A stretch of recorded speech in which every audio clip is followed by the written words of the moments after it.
Muchas gracias, Bárbara. Buenos días a todos. Estoy encantado de estar aquí porque me da la oportunidad de contar un par de discursos que me sé bastante bien. Uno es el de por qué esto de la movilidad eléctrica está aquí, viene ya y lo vamos a tener de manera inmediata, mucho más rápido de lo que la mayoría piensa.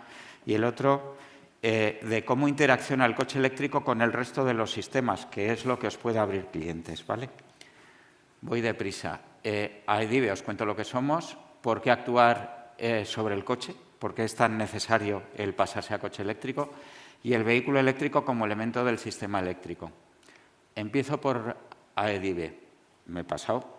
No, ahí está. AEDIBE es una asociación de empresas en la que, por supuesto, está Geotab, que vamos desde las minas de litio hasta los usuarios finales, pasando por los OEMs, consultoras, todas los bancos, las aseguradoras, las utilities, está todo el mundo que tiene que ver con la movilidad eléctrica, tanto desde el punto de vista industrial como de desarrollo, de servicios, etcétera, etcétera. Por eso estáis vosotros ahí. Pasa si quiere. Pasó. ¿Por qué actuar sobre el coche?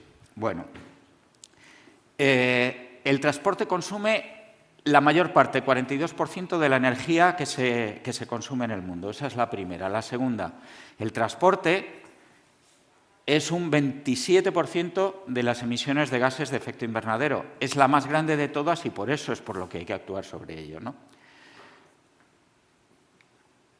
Se dejó. Y de ello, el transporte por carretera es un 72%. 72%, la mayor parte, ¿vale? Y ahora vamos a ver dentro del transporte por carretera sobre qué es, sobre lo que hay que actuar. Si consigo que pase.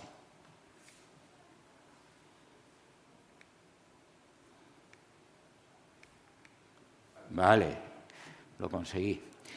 Dentro del transporte por carretera, ¿dónde hay que actuar? Bueno, la gasolina es el 40% del transporte. El transporte ligero es el 50%. Vale, ya sabemos dónde tenemos que ir. Y el transporte por pasajeros, transporte ligero, gasolina, etcétera, es un 60%. Por cierto, de cara a la eficiencia, solo un 30% de la energía se aprovecha. El resto se tira en calor. Por eso, la Unión Europea estableció hace ya bastante tiempo cuáles eran las condiciones que tenían que cumplir los fabricantes. Cumplir esto es muy difícil. El esfuerzo que han hecho los fabricantes es gigantesco. Para que os hagáis una idea, en el mes de diciembre del año pasado, Mercedes iba bastante mal y fueron capaces de vender en Europa el 46% de lo que vendieron los concesionarios en Europa fueron vehículos eléctricos. Eso es un esfuerzo ingente. Tiene también la contrapartida de que se está quedando un montón de stock en los concesionarios que han sido los que lo han comprado y que están saliendo ahora, ¿no? Pero esto es muy difícil de cumplir. Ese es uno de los motivos por los que los fabricantes en este momento lo que están diciendo es, señores, no podemos cumplir porque no hay infraestructura suficiente. Bien, en parte es verdad porque hace falta para que los vehículos viajen. La mayor parte no es del todo cierto. No es del todo cierto, es una excusa porque el 85% de lo que carga un coche eléctrico lo hace o en casa o en el trabajo. Bueno, continúo. Otra cosa que va a hacer que los coches eléctricos aceleren. Liebrig es el que le vendió Bloomberg New Energy Finance a Bloomberg, cuando solo se llamaba New Energy Finance. Es un tío que sabe mucho, tiene gente muy buena y calculan lo que son los costes del coche. A vosotros no resulta nada raro el TCO, el Total Cost of Ownership, con lo cual lo entendéis muy bien. Hay muchas flotas que en este momento se podrían hacer eléctricas y ahí hay una de vuestras posibilidades que estoy seguro de que estáis explotando, y otras que simplemente por lo que son la bajada de componentes que está prevista y las economías de escala, el desarrollo de nuevos productos, etcétera, etcétera, ellos calculan que en Estados Unidos, sin subsidios, en el año 2026 la etiqueta que veremos en los concesionarios va a ser similar a la que tenemos en coches de otro tipo. ¿Vale? Bueno, hay gente que dice, bueno, con la subida de la electricidad en este momento sale mucho más caro o debe estar muy cerca el conducir un coche eléctrico que el conducir un coche de combustible. Bueno, aquí tenéis el desglose. Sin trampa ni cartón, es mi factura, ¿vale? Tal como lo han estructurado ahora, tal como lo ha estructurado el MITECO, la diferencia entre la tarifa de noche y la tarifa de día es muy pequeñita. Lo digo también de cara a que podáis poner las lavadoras y demás. Ya no compensa tanto el ponerla por la noche. La diferencia es muy pequeña, pero de todas maneras, como veis, desde la gasolina, que digamos sería el estándar, o incluso desde el híbrido, la ventaja todavía sigue siendo tremenda.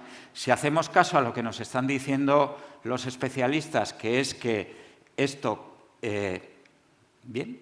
Vale. Que esto volverá a su ser, si vuelve a su ser, la diferencia de coste es un 92%, con lo cual empieza a compensar. Os estoy hablando de combustible. Si metéis todo el TCO, la parte que hay también de mantenimiento, etcétera, etcétera, es ínfima en comparación con la que tiene un coche de combustible. Bueno, todos estos son, si quiere pasar, los motivos, ¿vale?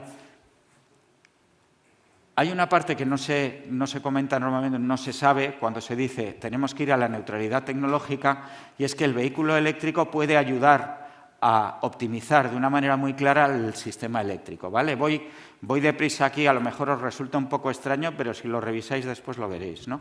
Así es como se consume la energía normalmente. Por la noche cae, a medianoche ya por la mañana temprano es el máximo, sube después el consumo de energía, hay un pico aquí, una joroba, y la segunda es cuando volvemos todos a casa. Esta energía se produce con lo que se llama la base de carga. La base de carga son todas aquellas centrales que cuesta mucho poner en marcha. Esto va regulín, ¿eh? Vale. Centrales que son de alta eficiencia, que como todas las buenas máquinas de alta eficiencia funcionan bien cuando están funcionando en régimen estacionario, ¿vale? Están preparadas para funcionar de una manera constante. Ahí son más eficientes, no solo desde el punto de vista medioambiental, sino también desde el punto de vista económico. A pesar de todo, la base de carga produce un sobrante de energía, que luego os cuento para lo que se usa. ¿Cómo se pega el acelerón? Pues bien, estos son los camiones del sistema eléctrico, y los Ferraris del sistema eléctrico son los grupos térmicos. Son los que se pueden acelerar con facilidad, son mucho menos eficientes desde los dos puntos de vista, tanto desde el punto de vista económico como desde el punto de vista de las emisiones, pero consiguen el adaptarnos a la demanda, ¿vale? Y la última que hay son las renovables. Las renovables, el problema que tienen es que hacen lo que Dios quiere. Entonces, es muy frecuente que por la noche, que hay bastante viento, el CECRE, el centro de control, desconecte los molinos, lo cual, desde el punto de vista de eficiencia, sobre todo económica, es una estupidez, porque un molino de mantenimiento tiene prácticamente nada, bueno, le llamo molino que no les gusta a ellos, un aerogenerador, prácticamente no tiene mantenimiento, y lo único que verdaderamente cuesta dinero de un aerogenerador es la remuneración del capital, es amortizar la inversión que se ha hecho. Eso es lo que verdaderamente cuesta dinero, con lo cual estamos tirando energía a la calle. Bueno, pero esta es la realidad, es con lo que estamos. Vale, pasó. Bueno, y ahora vamos a simplemente metemos coches en el sistema eléctrico a ver qué pasa. La mayor parte de los vehículos eléctricos cargan por la noche. Eso nos permite poner una base de carga más alta. ¿Por qué no se utilizan más centrales de las que son eficaces en el funcionamiento del sistema eléctrico? Bueno, pues no se utilizan porque directamente no se puede generar energía y que no salga. La energía eléctrica hay que utilizarla en el momento y es muy difícil de almacenar.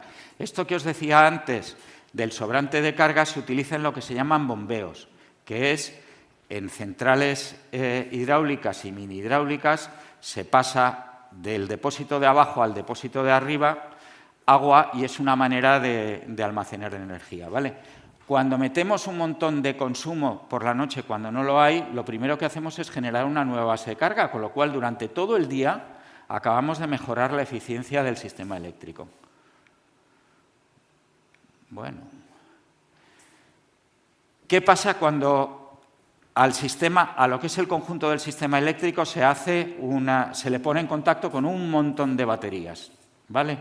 Que es algo que habréis oído, que hay inversiones de baterías, de almacenamiento por muchos sitios. Bueno, pues esto lo hizo en los 80 General Dynamics, que además de hacer armas hace otras cosas, y entonces vieron que las ventajas de tener ese montón de baterías en contacto con el sistema eléctrico tenía ventajas desde unos pocos kilovatios hasta cientos de megavatios.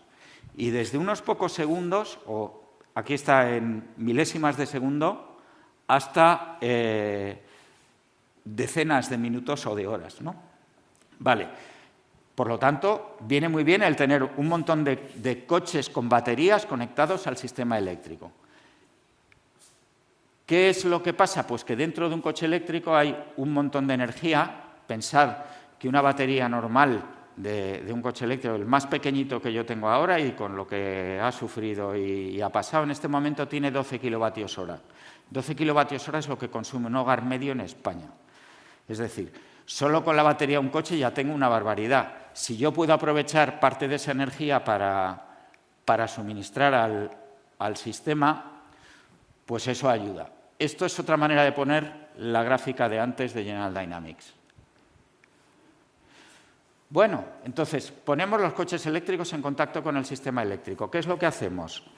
Bueno, primero hemos subido la base de carga de donde estaba, después almacenamos energía por la noche, cuando están los molinos, ya no hay que pararlos, los aerogeneradores, y después, en las horas punta, lo que hacemos es que desde los coches que están enchufados sacamos energía, ¿vale? Todo esto os puede sonar muy raro, ya veréis que no es tan raro. Bueno, esta es aproximadamente la media de lo que tienen los coches de batería en este momento, que son 54 kilovatios hora. La velocidad a la que cargan es 6,8 kilovatios, es decir, cada hora se le pueden meter 6,8 kilovatios a cada uno de los coches. ¿Y dónde está la flota normalmente? Pues parada el 95% del tiempo. ¿Vamos a poner las cosas? Bueno, primero contamos con que de lo que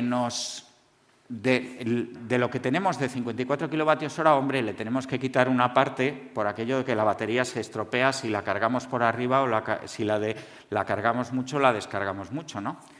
Como os decía, el consumo medio por hogar en España son 12 kilovatios hora. El 60%, con ese 60% alimentamos 2 días y 16 horas, me acabaré cayendo, 2 días y 16 horas un hogar o 2,66, según el INE, 18 millones de hogares. Con los 5 millones de eléctricos, que cada vez se parece más, que era lo que nosotros decíamos, y es lo que también dice el Ministerio, y cada vez se parece más a lo que dicen incluso los OEMs, pues podemos alimentar 13,3 millones de eléctricos. Claro, diréis, bueno, pero espera, que me estás usando la batería, que yo aquí tengo que hacer cosas, ¿no? Primero, ya hemos hecho la primera, que es quitarle la parte de arriba y la de abajo, ya nos hemos comido el 80%. Lo segundo, un usuario medio en Europa, según el JRC, hace 60 kilómetros al día, le quedan 23,4 kilovatios, no os quedéis con las cifras, da igual, eso lo que veáis que es igual. Además, podemos cargarlos 2 veces, lo que significa que, en teoría, podríamos alimentar todos los hogares de España solo con 5 millones de vehículos eléctricos. El parque que hay en este momento de vehículos en total, de turismos, es de 25 millones, con lo cual, pues vamos bastante avanzados en ese sentido, ¿no? ¿Cómo funciona esto? Bueno, pues la batería se conecta con una unidad que permite el paso de la corriente en las 2 direcciones. De aquí se va a una plataforma cloud, esto ya os empezará a sonar un poco más. De ahí se puede o cargar el hogar o ir directamente a la red. No es ciencia ficción, Esto es una de las normas que hay, la 15118 es la nueva que viene de carga de vehículo eléctrico y ya está considerando lo que se llama el vehicle to grid, o sea, lo que es del coche ahí. Iberdrola y Endesa X están trabajando con Nissan y tienen ya cargadores bidireccionales y esto se puede hacer a nivel hogar con toda la facilidad del mundo. O sea, Nissan o Mitsubishi lo venden en Japón y en Estados Unidos. Pero bueno, esto significa que hay que tratar un montón de datos y hay que procesar un montón de datos. Como sabéis, los coches son muy listos, los sistemas son muy listos. En el lado coche, un coche actual tiene más líneas de código, muchas más, de las que tenía un 747. Pero bueno, está por encima incluso de armas que hay en el futuro. Por el otro lado, por el lado de la red, bueno, pues aunque os suene extraño, España es uno de los mejores sistemas que hay a nivel mundial desde el punto de vista eléctrico y desde el punto de vista de colección de datos. Digamos que tenemos los dos elementos que necesitamos para poder utilizar los coches eléctricos dentro del sistema eléctrico. ¿Qué viene ahora? Esto lo tiene Schneider, por ejemplo, Schneider Electric. Vienen los agregadores, que lo habréis oído alguna vez, ¿vale?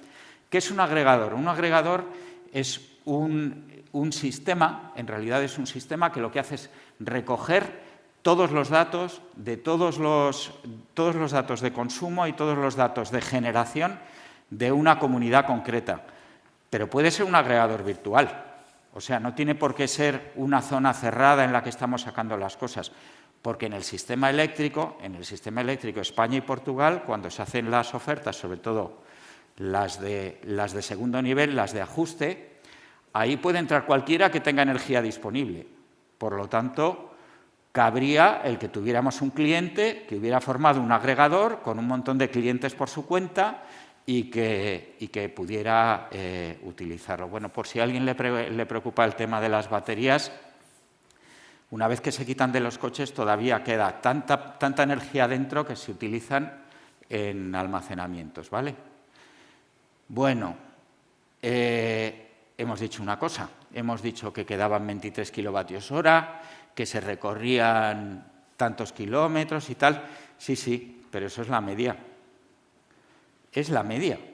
Lo que tenemos que saber para aquel usuario que tiene que llevar a las 7 de la tarde a su hija al ballet es que tiene suficiente energía para hacerlo y no se la hemos quitado para meterla en el sistema eléctrico.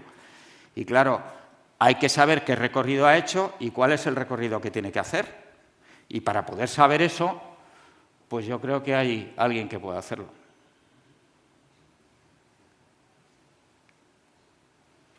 Bueno, pues esto es. No me he pasado el tiempo incluso. Si quiere pasar. Bueno, muchas gracias.